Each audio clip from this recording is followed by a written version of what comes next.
Hey, true believers. Chris Mack coming at you today with New Mutants number 99. Now, for the last year or so, in conjunction, reading the older Uncanny X-Men's, I've really been going back and reading the early Chris Claremont and Bob McLeod New Mutants, which were absolutely amazing. And then sequentially, not enough coffee this morning, I started reading when Bill Sienkiewicz took over on art duties with Claremont, and that era rocked too. And even the Louise Simonson era, when her and Liefeld introduced Cable back in issue 87. Now this here, I believe, is Liefeld and Mickesia taking over now on the writing duties. And just being able to read these characters, Cannonball, Sunspot, all the original mutants, and kind of leading up to where they are now, this book means a whole lot more, especially when I jumped over and started doing the X-Force stuff. And this was a very good book that kind of hits you in the feels, and you kind of got to see where all these characters begin to develop more and more. And so this book meant a lot to me.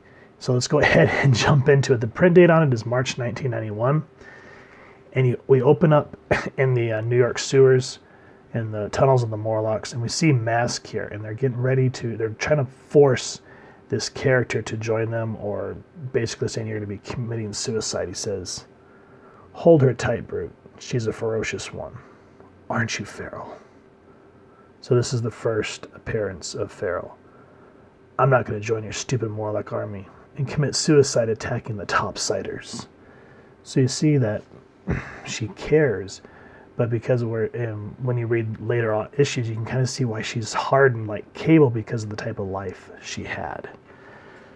So there's a really cool splash page where she finally gets away from Brute and Mask here. Great artwork, and you just never whack, and you just see the pain of that kick. It's like, ow. So while we have this plot, which is kind of like plot B, let's call it, we also have plot C, where we have Cable talking to James Proudstar. Now, before we get into all this is Rob Liefeld doing the plot, pencils and the inks, Fabian Nicieza doing the script, Joe Rosen letters, Bob Venkata doing the colors, Bob Harris the zookeeper, and Tom DeFalco beginning, middle, and end. So again, this goes back to, I miss when the art team like that, or, the creative team would kind of bring the audience in on the kind of the jokes and whatnot. I miss that so much. Now Cable is trying to recruit James. He's like, "Thanks for coming to see me." And he's like, I'm gonna jump right to the point. Currently, I'm in control of what is left of Charles Xavier's school, because at this point, Sinister destroyed the school. I don't remember what issue it was. If you guys can remember, let me know down in the comments. But the X-Men are scattered to the four winds. So, for example, Cyclops and Jean are an X-Factor. The X-Men, I think, were either at this point in the Australian outback or the Siege Perilous, where they were kind of scattered around the globe. Peter had amnesia, etc., so forth. And so X-Force, or the New Mutants book, was kind of what kind of brought everything back to a cohesive whole in a sense, which I appreciate. And so here's his, and I'm aware that you have recently severed your associations with Emma Frost's Massachusetts Academy. So in the early issues of New Mutants, James here joined the Hellions because he wanted to exact revenge for the death of his brother, Thunderbird, who died here, it says in issue 95. He wants to avenge the death of his brother because he thought the X-Men did it intentionally, so he had a lot of hate in his heart. But as he kind of starts to learn that that's not the case. And so we got that plot going on.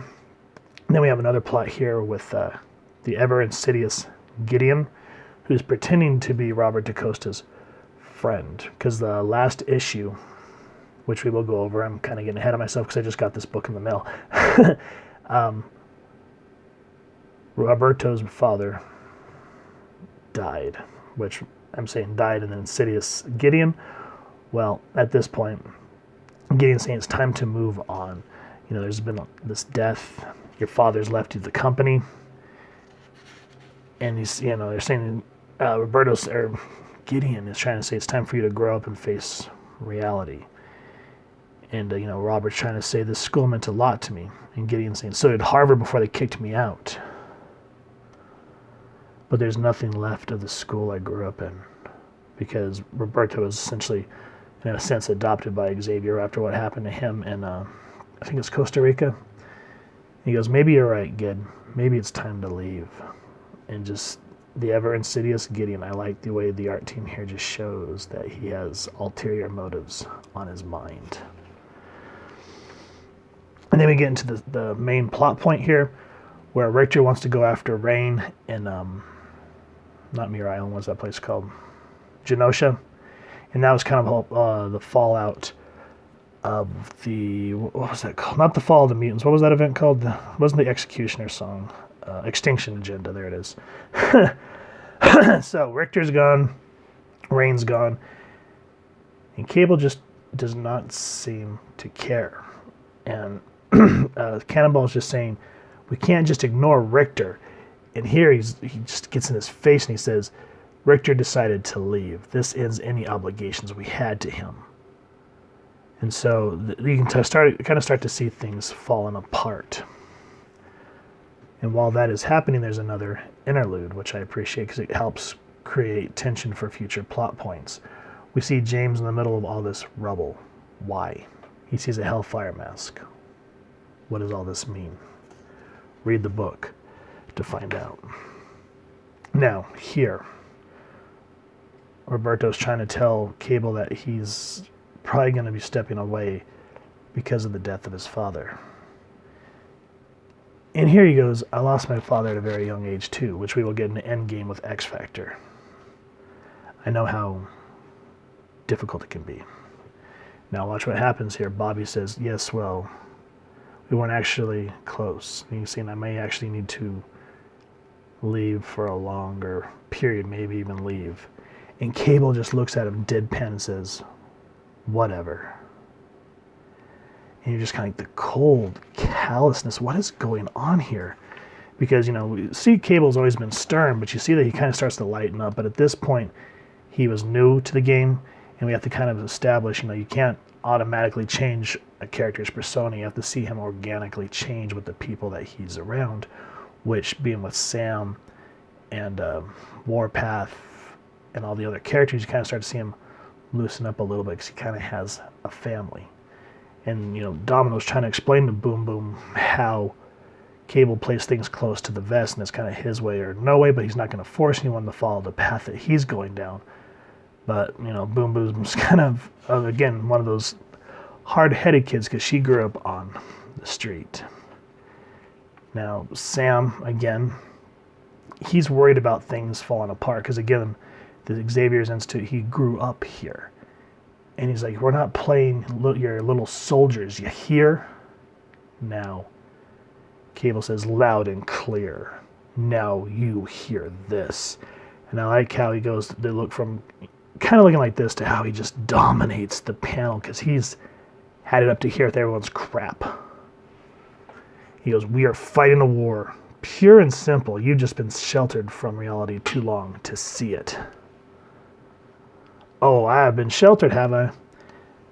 I've had to deal with the pain of seeing my friends die in combat, seeing them leave because they can't take it anymore. I've seen everyone and everything I care for falling apart around me. And the tensions are hard because at this point, Doug Ramsey and Warlock have both passed away.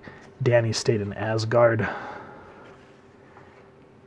And then the book kind of ends with the farewell parting of two friends, which hurts. There's a lot more that happens, but the last thing I want to reference here is in addition to the first appearance of Farrell, here is the first appearance of Shatterstar. So there's a lot that happens in this book, but the creative team masterfully pulls it off and gives us a really great, emotional, driven story. So New Mutants number 99. If you guys can, please first and foremost support your local comic shop and pick up a copy.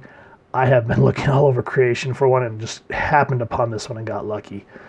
But it just kills me that there's this right here, so I may have to get it pressed to get that out of there. But anyway, and if you guys have enjoyed this review, we really would appreciate it if you take a moment to hit like, share, and subscribe. Helps the club channel more than you could possibly know. And if you wouldn't mind hitting that fancy little mutant bell next to subscribe, that way as we continue to upload content, you guys will get notified. Come to the channel, and we love talking with y'all and hearing your thoughts down in the comments below or on our social media pages, which I'll make sure to leave the links down in the description below. So with all that said, I hope y'all continue to have an absolutely amazing day reading, and happy hunting, true believers.